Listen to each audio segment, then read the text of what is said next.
Hello மக்களே, so இன்றைக்கி நம்ம ஒரு அருமையான சிக்கன் எக் பொடி மாஸ் எப்படி பண்ணுறது தான் பார்க்க போகிறோம். இதுக்கு ஒரு இட்லி பாத்திரத்தில் இந்த மாதிரி நம்ம ஒரு வாங்கின 400 போன்லெஸ் சிக்கன் வாங்கிட்டு அதை ஸ்டீம் பண்ணி ஒரு 10லேருந்து 15 நிமிஷம் வந்து ஸ்டீம் பண்ணி நம்ம எடுத்துக்கலாம்.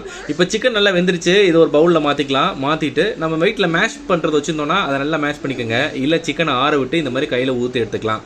இப்போ ஒரு பெரிய வெங்காயம், ஒரு தக்காளி, 2 பச்சை மிளகாய் எடுத்துக்கலாம். அடுப்பில் ஒரு பேன் வச்சு பேன் காஞ்சதும் 2 டீஸ்பூன் எண்ணெய் விட்டுக்கோங்க. 1/4 டீஸ்பூன் சீரகம், 1/4 டீஸ்பூன் கடுகு இதெல்லாம் போட்டு பொரிஞ்சதும் நறுக்கி வச்சு இந்த வெங்காயம், பச்சை மிளகாய், தக்காளி இதெல்லாம் ஆட் பண்ணி கொஞ்சமாக ஒரு கொத்து கருவேப்பிலையும் சேர்த்துக்கலாம். சேர்த்துட்டு உதுத்து வச்சு இந்த சிக்கனை அதில் ஆட் பண்ணி நல்லா கலந்து விடுங்க. ஒரு 1/4 டீஸ்பூன் மிளகாத்தூள், 1/4 teaspoon garam masala and 1/4 teaspoon சோம்பு தூள் இதெல்லாம் சேர்த்து நல்லா கிளறி விட்டு 1 டீஸ்பூன் இந்த மாதிரி இதில் எண்ணெய் விட்டுட்டு ஒரு 2 முட்டையை நம்ம உடச்சி ஊற்றி தேவைக்கப்போ உப்பு அண்ட் பெப்பர் பவுடர் போட்டு நல்லா கிளறி விடுங்க.